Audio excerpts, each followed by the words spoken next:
El régimen iraní no quiere la paz, porque el régimen iraní es una secta apocalíptica que ha jurado muerte a Estados Unidos y muerte a Israel. El pueblo iraní quiere la paz, pero en este momento no tiene mucha voz porque la última vez que intentaron alzarla, fueron brutalmente masacrados por el régimen en las calles de Teherán y en todo el país. Este es un régimen que está empeñado en empobrecer a su propio pueblo y esclavizar a toda la región para exportar la revolución y su propia ideología fundamentalista. El régimen iraní ha sido muy claro, usará esta pausa para rearmarse. El Medio Oriente está cambiando más rápido de lo que lo ha hecho en décadas. Irán ha sido debilitado, pero está derrotado. Hamas dice que está dispuesto a dejar de gobernar Gaza, pero ¿renunciará a sus armas? Hezbollah ha sufrido grandes golpes, pero ¿está acabado?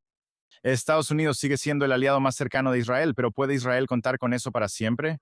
Y quizá la pregunta más importante de todas, ¿Occidente sigue sin comprender fundamentalmente a los enemigos de Israel?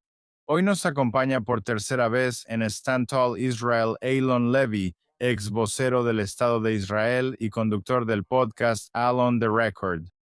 A lo largo de la guerra, se convirtió en una de las voces más reconocidas de Israel, defendiendo la posición del país en entrevistas con los principales medios de comunicación del mundo y enfrentándose directamente a algunos de los críticos más duros de Israel. Elon, bienvenido de nuevo a Stand Tall Israel. Hola, me da gusto estar aquí de nuevo. Elon, quiero empezar con Irán. Creo que mucha gente en Estados Unidos esperaba que esta guerra fuera corta, que Estados Unidos e Israel golpearían fuerte al régimen iraní y luego Irán retrocedería y la región seguiría adelante. Pero ahora estamos viendo negociaciones, presión sobre Israel, preguntas sobre Hezbollah, Hamas, el futuro de la región. ¿Cree que Estados Unidos subestimó o malinterpretó el tipo de régimen con el que estaba tratando? Esta guerra contra el régimen iraní nunca iba a ser corta si el objetivo era terminar con un resultado decisivo que eliminara la amenaza iraní. Este es un régimen fundamentalista, fanático y apocalíptico, y tenemos que tomar en serio lo que eso significa. Significa que no íbamos a golpearlos por unos días y luego se rendirían. La única manera de que esto terminara rápido sería que el régimen colapsara rápidamente, pero eso no sucedió. Y esta guerra ahora ha terminado con el régimen iraní aún armado, aún peligroso. Y lo que vemos en el funeral del Ayatolá Ali Khamenei, un evento que duró toda una semana como una boda india, es que todavía albergan sueños de venganza. Y mientras vemos al régimen iraní reuniéndose tras bambalinas con los líderes de Hamas, los hutíes, Hezbollah, llevando a cabo toda una cumbre de supervillanos. Al margen del funeral, van muy en serio con la idea de vengarse de Occidente y continuar con esa agresión.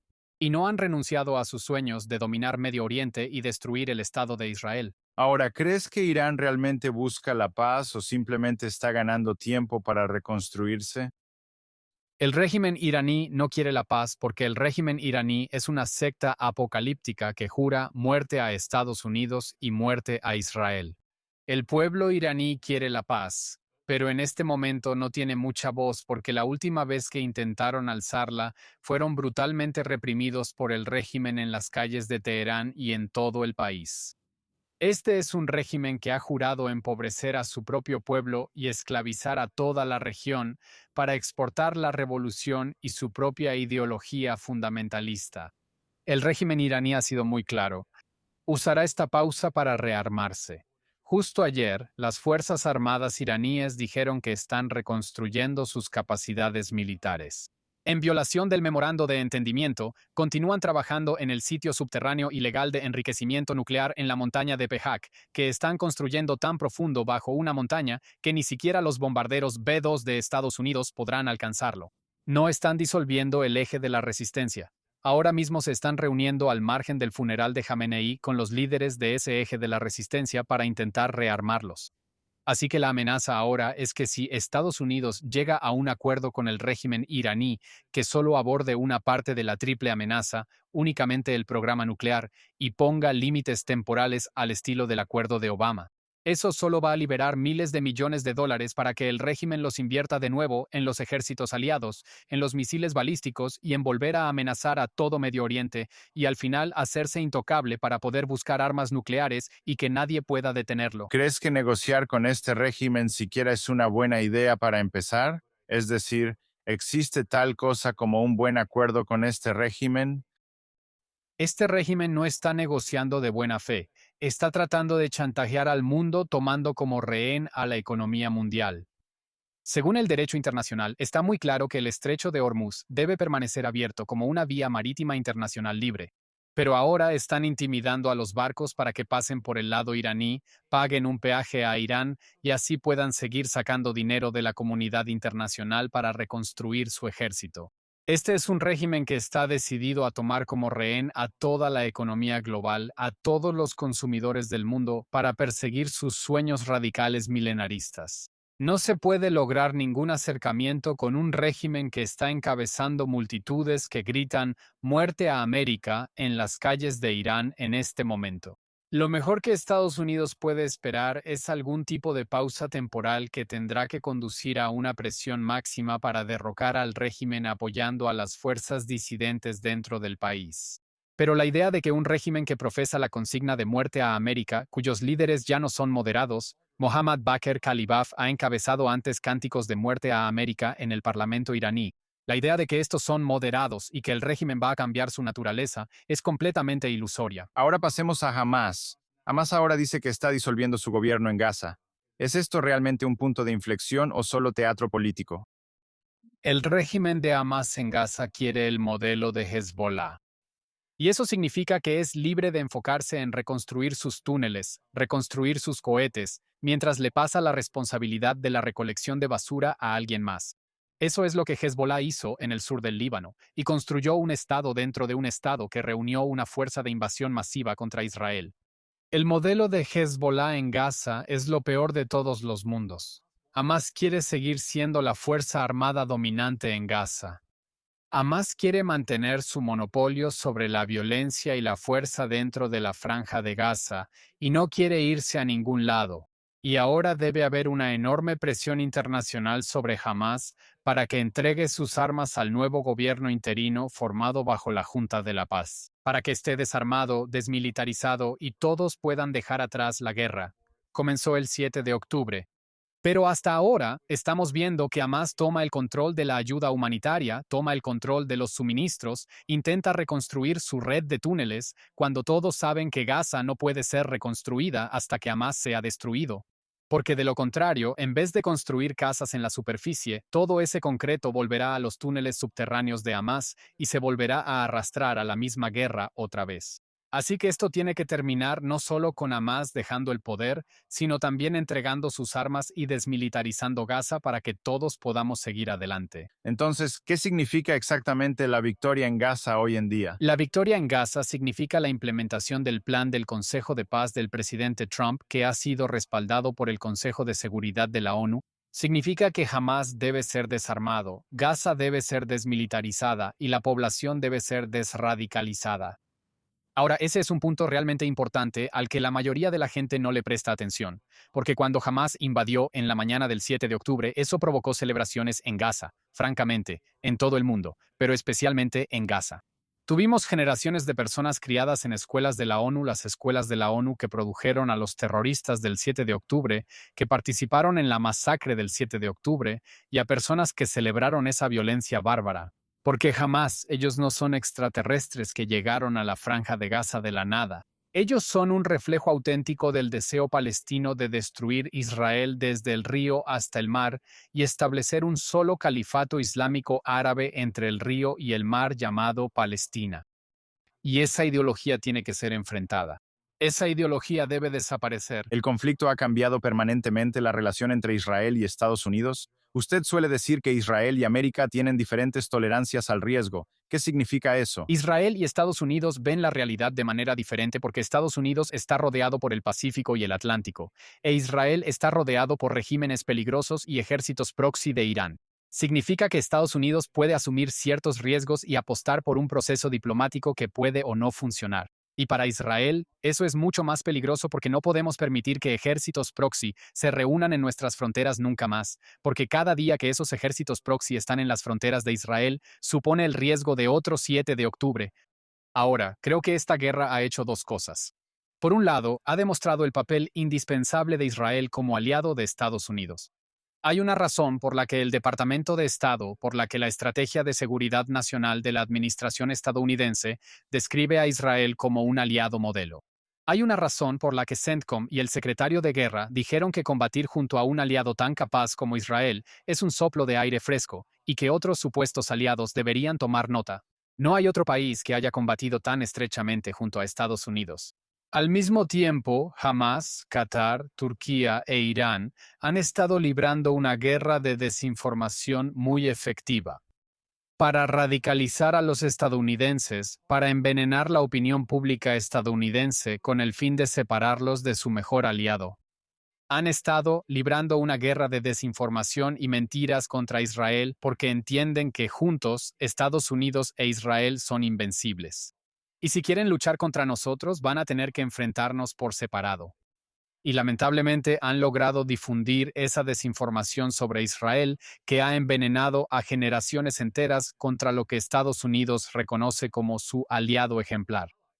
Y eso significa que ahora tenemos una situación en la que, por un lado, la alianza nunca ha sido más fuerte, pero por otro lado, la presión política para sabotear esa alianza tampoco nunca ha sido tan fuerte. Y está uniendo voces de la extrema derecha y de la extrema izquierda, que, a menos que se les desafíe, van a ir tomando cada vez más el control del sector mayoritario del Partido Demócrata, cosa que creo que ya ocurrió, y también del sector mayoritario del Partido Republicano, donde hay mucha más resistencia a intentar separar a Estados Unidos de su aliado ejemplar y luego amenazar la seguridad de ambos países. ¿Cree que Israel podría confiar en Estados Unidos durante los próximos, ya sabes, 5 a 10 años en la próxima administración? ¿Debería Israel volverse voluntariamente menos dependiente de la ayuda militar estadounidense?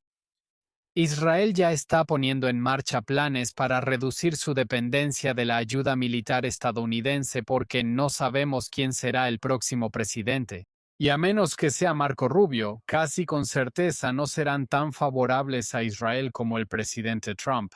Ya existe una fuerte presión política para condicionar o terminar la ayuda militar a Israel de una manera que podría dejarlo vulnerable ante sus enemigos. Así que Israel quiere avanzar hacia la independencia armamentista, y eso significa avanzar hacia una relación con Estados Unidos que se trate más de una asociación que de recibir ayuda. Ahora, mira, recordemos que esta ayuda es un subsidio para la industria armamentista estadounidense.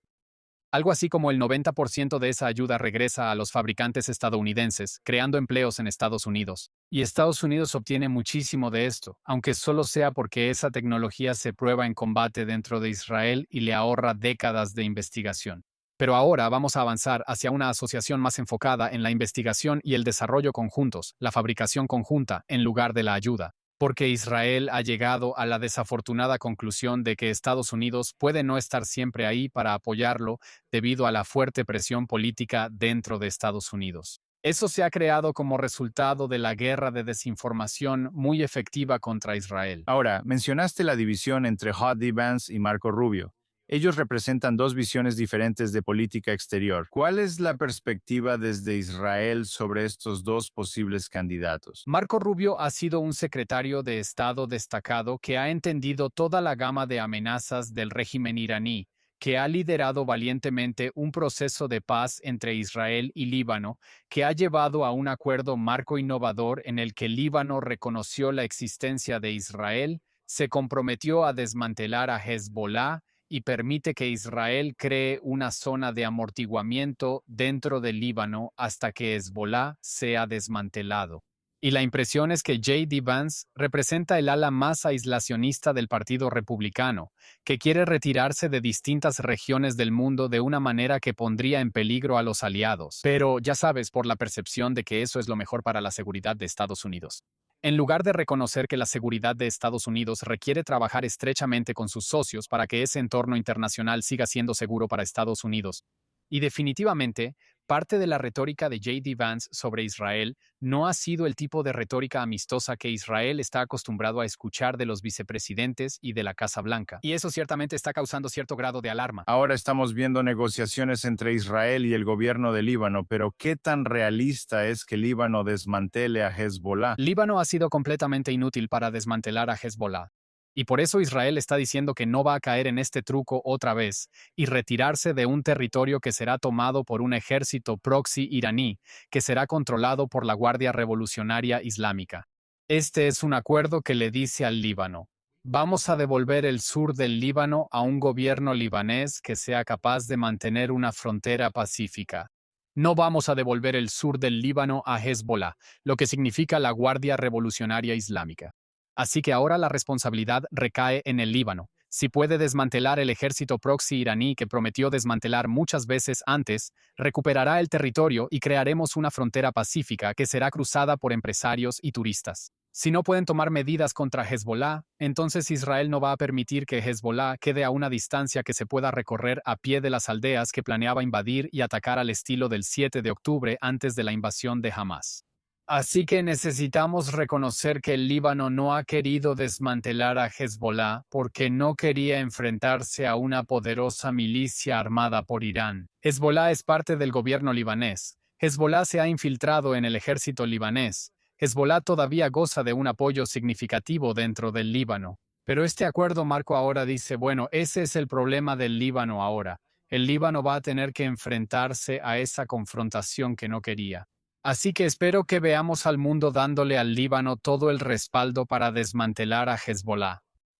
Lo que sería peligroso es si intentan insistir en un retiro o concesión israelí porque Irán lo está exigiendo. Lo más peligroso para el Líbano ahora es darle al régimen iraní poder de veto, permitir que el régimen iraní actúe como el defensor del Líbano, en lugar de tener un proceso de paz directo entre los gobiernos israelí y libanés. Así que la responsabilidad ahora recae en el Líbano y todo el mundo va a tener que ayudarlo a sacudirse al régimen iraní porque solo Dios sabe que el régimen iraní va a hacer todo lo que esté en su poder, todo lo que esté en su poder para sabotear el proceso de paz entre Israel y el Líbano. No quiere ver al Líbano como un país libre y soberano en paz con Israel. Quiere ver al Líbano como una base avanzada para ataques de ejércitos proxy, con el fin de avanzar en la destrucción del Estado de Israel. Ahora, ¿qué tan importante es Hezbollah para el plan de la Guardia Revolucionaria Islámica? Es decir, algunas personas podrían decir que son incluso más importantes que su programa nuclear.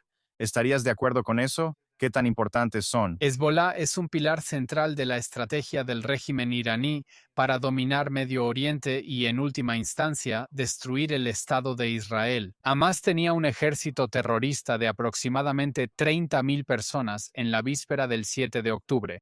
Hezbollah tenía más de 100.000, quizás 150.000. Esto era el tamaño de un ejército mediano de la OTAN. El régimen iraní veía al Líbano como la joya de la corona de su control sobre Medio Oriente. Y por eso invirtió miles y miles de millones de dólares para mantener al Líbano bajo el control de esta milicia que responde a la Guardia Revolucionaria iraní. Y el régimen iraní construyó eso para proteger su programa de armas nucleares. Construyó estos ejércitos proxy para que Israel no pudiera atacar el programa nuclear, porque temería que todos estos ejércitos proxy lo atacaran con misiles desde todas las direcciones. Pero sabemos lo que pasó en realidad. Hamas se adelantó el 7 de octubre. Hezbollah no se unió a los combates de inmediato, por razones que los historiadores seguirán debatiendo. Han sido eliminados uno por uno, y el régimen iraní perdió su defensa esencial para el programa nuclear, lo que allanó el camino para la Operación León Ascendente y Martillo de Medianoche el año pasado. Ahora, ¿son los acuerdos de Abraham más fuertes hoy que antes del 7 de octubre?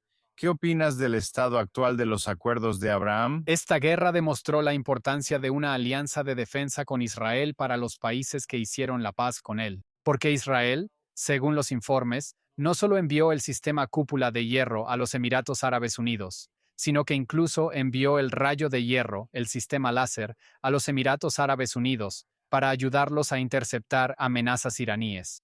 Así que cuando esos países miran a su alrededor y se preguntan quién los ayudará a defenderse de un Irán vengativo, están viendo la tecnología de defensa israelí ahí. Pero la cuestión de si los acuerdos de Abraham se ven fortalecidos o debilitados depende del tipo de acuerdo que Estados Unidos logre con el régimen iraní.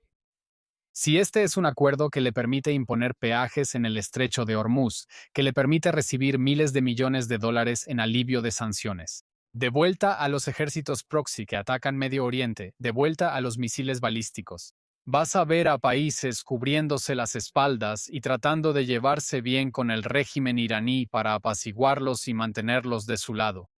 Si esto termina con un acuerdo que imponga restricciones totales al programa balístico, a los ejércitos proxy, al programa nuclear, que mantenga las sanciones sobre el régimen iraní, entonces otros países se sentirán más cómodos acercándose a Israel. Pero eso no va a pasar si sienten que Estados Unidos simplemente está minimizando sus pérdidas y dejando Medio Oriente. Ahora vimos que Irán atacó a los países del Golfo. ¿Cree que los países del Golfo hoy tienen más miedo de Irán o están más dispuestos a enfrentarlo? ¿Qué piensa al respecto? No creo que los países del Golfo hayan esperado nunca que el régimen iraní los atacara de una manera tan burda e indiscriminada como lo hizo en esta guerra. El régimen lanzó más drones y misiles contra los Emiratos Árabes Unidos que contra Israel. Y no fueron solo instalaciones militares, fueron hoteles, instalaciones petroleras y otra infraestructura civil. Y estaban sorprendidos de que el régimen iraní realmente llegara a ese punto. Y ahora saben que si el régimen iraní lo hizo una vez, podría hacerlo de nuevo. Hubo un artículo de opinión extraordinario en el Wall Street Journal escrito por el embajador de los Emiratos Árabes Unidos en Estados Unidos, diciendo que no queremos un alto al fuego que deje intacta la amenaza iraní. Necesitamos que se aborde toda la gama de amenazas iraníes. Por supuesto, Israel y Estados Unidos estaban luchando para eliminar esas amenazas. Los Emiratos Árabes Unidos, quizás, según los informes, participaron tal vez en una sola misión aérea sobre Irán, pero están aterrados de que el régimen iraní no tenga ningún reparo en usar esa fuerza militar contra ellos y contra sus civiles. Y saben que si lo hicieron una vez, podrían hacerlo de nuevo. ¿Por qué las instituciones internacionales como las Naciones Unidas a menudo parecen tan hostiles hacia Israel? ¿Y qué beneficio tiene Israel al quedarse ahí, al seguir dialogando con estos países que le son tan hostiles? Las Naciones Unidas no son un club de democracias liberales amistosas. Las Naciones Unidas son la suma de sus partes, y la mayoría de los países del mundo no son democracias. Una cuarta parte de ellos pertenece a el mundo musulmán. Muchos más de ellos están dentro de la órbita de China y están ayudando a impulsar los objetivos de China en contra de Estados Unidos. Las Naciones Unidas es una organización hostil que ha estado librando una guerra despiadada de desinformación contra Israel. Lo ves en funcionarios parciales como Francesca Albanese. Lo ves en las comisiones que tergiversan pruebas, inventan citas para tratar de encontrar a Israel culpable de genocidio, de matar de hambre a perritos o de cualquier otra cosa de la que estén acusando a Israel. Es algo diferente cada día porque no están actuando al servicio de democracias liberales agradables y esclarecidas que, francamente, tampoco han sido muy amigables últimamente. Están actuando al servicio de los regímenes hostiles que les pagan. Y Human Rights Watch recientemente publicó un reportaje revelador sobre la cantidad de funcionarios de la ONU que reciben donaciones directamente de China, directamente de Qatar, directamente de Arabia Saudita. Y entonces, cuando esos son los países que pagan las cuentas de los funcionarios de la ONU, no es de sorprender que continúen promoviendo una agenda antioccidental, anti-israelí y antiestadounidense en las Naciones Unidas, en lugar de tratar de proteger genuinamente la paz y la seguridad internacionales. Quiero hacerte una última pregunta.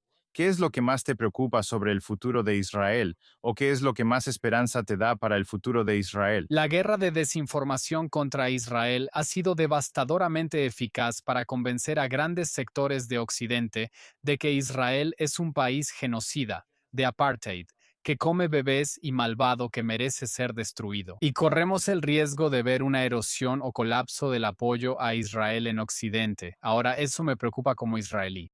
También debería preocuparte a ti como estadounidense, porque el retiro del apoyo estadounidense y occidental a Israel envalentonaría a los movimientos palestinos extremistas que quieren destruir a Israel, del río al mar. Y el colapso del Estado de Israel sería la mayor victoria del Islam político desde la caída de Constantinopla en el siglo XV. El colapso de Israel a manos de los ejércitos terroristas del régimen iraní, estuvimos peligrosamente cerca de eso el 7 de octubre.